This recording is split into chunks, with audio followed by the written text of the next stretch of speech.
আসসালামু আলাইকুম ওয়া রাহমাতুল্লাহি ওয়া বারাকাতুহু।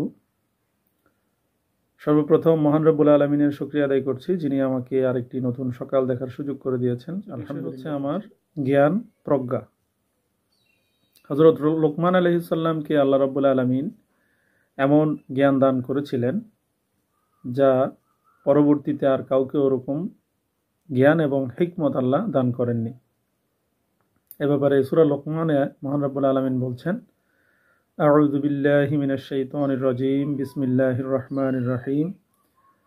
ওয়ালাকাদ আতাইনা লুকমানাল হিকমাতা আনিশকুর লিল্লাহ ওয়া মান ইয়াশকুর ফাইন্নামা ইয়াশকুরু লিনাফসিহি ওয়া মান কাফারা ফাইন্নাল্লাহা গনিয়্যুন হামিদ। এই আয়াতের অর্থ যদি দেখি আমরা, তাহলে অর্থটা এরকম আসছে যে আমি লোকমানকে জ্ঞান এবং প্রজ্ঞা দান করেছি, এবং সাথে সাথে বলছি শুকরিয়া আদায় করার জন্য। আনিশকুর লিল্লাহ, তুমি আল্লাহর শুকরিয়া আদায় করো, কারণ তোমাকে যে জ্ঞান এবং প্রজ্ঞা আমি দান করেছি সেটার জন্য তুমি আমার শুকর আদায় করো। পরবর্তী লাইনে বলছেন, অমাই ইয়াশকুর ফাইন্নামা ইয়াশকুরু লিনাফসিহি। আবার আল্লাহ বলছেন, যে শুকরিয়া আদায় করলো জ্ঞানের প্রজ্ঞার, তার মেধার শুকরিয়া আদায় করলো, সে আসলে তার নিজের জন্যই শুকরিয়া আদায় করলো, আমার জন্য না। কারণ আল্লাহর জ্ঞানের জন্য কি আপনি শুকরিয়া আদায় করে শেষ করতে পারবেন? বা আমরা কি পারবো? আসলে পারবো না। তার পরবর্তী আয়াতে আল্লাহ রাব্বুল আলামিন বলছেন, অমাই ইয়াকফার, যারা শুকরিয়া আদায় করলো না, ফাইন্নাল্লাহা গনিয়্যুন হামিদ, আল্লাহ কিন্তু শুকরিয়া আদায় করার জন্য মুখাপেক্ষী নন। গনিয়্যুন হামিদ, তিনি প্রশংসার মুখাপেক্ষী নন। কারণ আপনি প্রশংসা না করলে, আমি প্রশংসা না করলেও আল্লাহর কিছু আসে যায় না। আমি আপনি ছাড়া আল্লাহর কোটি কোটি বান্দা পৃথিবীতে আছে, কিয়ামত পর্যন্ত আসতে থাকবে, এবং তারা কোনো না কোনোভাবে আল্লাহর শুকরিয়া আদায় করবে। আমি শুকরিয়া আদায় করলেও যা, না করলেও তা। আল্লাহ এখানে ঘোষণা দিচ্ছেন, কেউ যদি আল্লাহর শুকরিয়া আদায় করে তাহলে সে আসলে নিজের জন্যই করলো, কারণ সে নিজের জন্য করলে আল্লাহ খুশি হবেন। অনেকে বলে যে আমি এটা করলাম না, তো কি হয়েছে? তো এটাতে কি করলাম না কি হয়েছে মানে এটাতে ক্ষতি আপনার হবে। আপনি যদি আল্লাহর শুকরিয়া আদায় না করেন, নিয়ামতের শুকরিয়া আদায় না করেন, ক্ষতি আপনার হবে। আর আপনি যখন নিয়ামত পেয়ে অহংকারী হয়ে যাবেন, এই অহংকারিতার জন্য কিন্তু আল্লাহ আপনাকে ধ্বংস করবেন। আমি অমুক, আমি তমুক, আমি এত জ্ঞান অর্জন করে ফেলেছি, আমি এত শিক্ষিত, আমি এটা সেটা, আমি কেন অন্যের কথা শুনবো, আমি কেন অন্যের নিচে থাকবো, অন্যের কথার বাধ্য হব, এই ধরনের দাম্ভিকতা যাদের মধ্যে আসছে, জেনে রাখবেন অহংকারকারীকে আল্লাহ কখনোই পছন্দ করেন না। আমাকে ও এই কথা শোনাইতে পারবেন না, এটা বলতে পারবেন না, এরকম অযোগ্য ব্যক্তি আমাকে আজকে কথা শোনাচ্ছে, এই কথা বলে যদি আপনি নিজের অহংকারকে প্রকাশ করেন, নিজের জ্ঞানের অহংকারকে প্রকাশ করেন, নিশ্চিত আপনি জেনে রাখবেন আল্লাহ আপনাকে এমনভাবে ধ্বংসপ্রাপ্ত করবে যে আপনি কল্পনাও করতে পারবেন না। আপনি দেখবেন সবকিছু আপনার সাথে ঠিকঠাকই হচ্ছে, কিন্তু আপনি কঠিন থেকে কঠিনতম অবস্থায় পৌঁছে যাবেন, দুর্ভোগের এমন জায়গায় পৌঁছাবেন যেটা আপনি কল্পনা করতে পারেননি, কখনো উঠতেও পারবেন না সেখান থেকে। তো আল্লাহ আমাদের সবাইকে লোকমান আলাইহিস সালামের এই আয়াত থেকে শিক্ষা গ্রহণ করার তৌফিক দান করুক।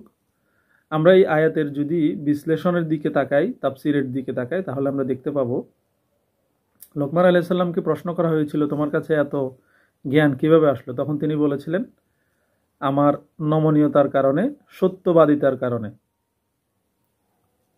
নমনীয়তা এবং সত্যবাদিতা। নমনীয়তা যদি আপনার মনে না থাকে, তাহলে আপনার কাছে প্রজ্ঞা, জ্ঞান এগুলো কিছুই না, থাকলেও এটা অসার, কোনো কাজের না। তো লোকমান আলাইহিস সালামের ব্যাপারে একটা তাফসিরে ইবনে কাসিরের মধ্যে একটা কথা আসছে। উনি এক লোকের আন্ডারে কাজ করতেন, ওনার যে গবাদি পশু ছিল সেগুলো তিনি দেখাশোনা করতেন। তো একদিন ওই ব্যক্তি বললেন যে একটা ছাগল জবাই করে সেখান থেকে উৎকৃষ্ট 2 টুকরা মাংস নিয়ে আসতে। লোকমান আলাইহিস সালাম ছাগলটা জবাই করলেন, সেখান থেকে ছাগলের জিহ্বা এবং হৃৎপিণ্ড নিয়ে আসলেন। সেটা মালিক খেলেন। কিছুদিন পরে আবার ওনাকে বললেন যে আরেকটা ছাগল জবাই করে সেখান থেকে 2 টুকরা উৎকৃষ্ট মাংস নিয়ে আসতে, তাও তিনি জিহ্বা এবং হৃৎপিণ্ড নিয়ে গেলেন। দ্বিতীয়বার যখন জিহ্বা এবং হৃৎপিণ্ড নিয়ে গেলেন, তখন লোকমান আলাইহিস সালামকে প্রশ্ন করলেন, জিহ্বা এবং হৃৎপিণ্ডই কেন তুমি দুইবার আনলে?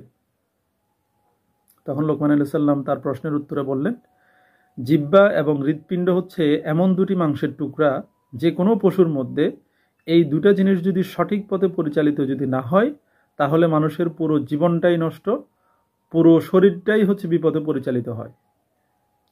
আপনি চিন্তা করে দেখেন, আপনি জিহ্বা দিয়ে যা বলছেন, হৃৎপিণ্ড দিয়ে, হার্ট দিয়ে যেটা অনুধাবন করছেন, এই দুটো যদি নষ্ট জিনিস সম্পর্কে যদি হয়ে থাকে, তাহলে আপনার পুরো জীবনটাই নষ্ট, আপনার সব কাজই বৃথা। এই দুটোর মাধ্যমে হযরত লোকমান আলাইহিস সালাম একটা মেসেজ আমাদেরকে দিয়েছেন। আমরা কথা বলার আগে চিন্তা করে বলবো, অন্যকে কথার আঘাত করার আগে চিন্তা করে করব, এবং অন্য সম্পর্কে কোনো তথ্য বলার আগে বা প্রচার করার আগে চিন্তা ভাবনা করে বলবো। কারণ আপনার জিহ্বার কারণেই আপনি জাহান্নামে যাবেন, আপনার হৃৎপিণ্ডের কারণেই আপনি জাহান্নামে যাবেন। এই দুইটা যদি অসুস্থ হয়, তাহলে আপনার পুরো জীবনটাই অসুস্থতার মধ্যে দিয়ে যাবে, পুরো জীবনটাই বিফলে যাবে। তা আশা করছি আজকের এই ঘটনার মাধ্যমে আপনারা কিছু শিক্ষা অর্জন করতে পারবেন। যারা এই মুহূর্তে আমার ভিডিওটি দেখছেন, ফেসবুক পেজ থেকে দেখলে অবশ্যই আমার পেজটি ফলো করে রাখবেন। যদি ইউটিউব থেকে দেখে থাকেন, তাহলে আমার ইউটিউবটি সাবস্ক্রাইব করে রাখবেন এবং বেল বাটনটি ক্লিক করে রাখবেন, যাতে সবার আগে সকল ভিডিও আপনার কাছে চলে যায়। দাওয়াতি কাজে সহযোগিতার জন্য ভিডিওটি শেয়ার করে দিবেন।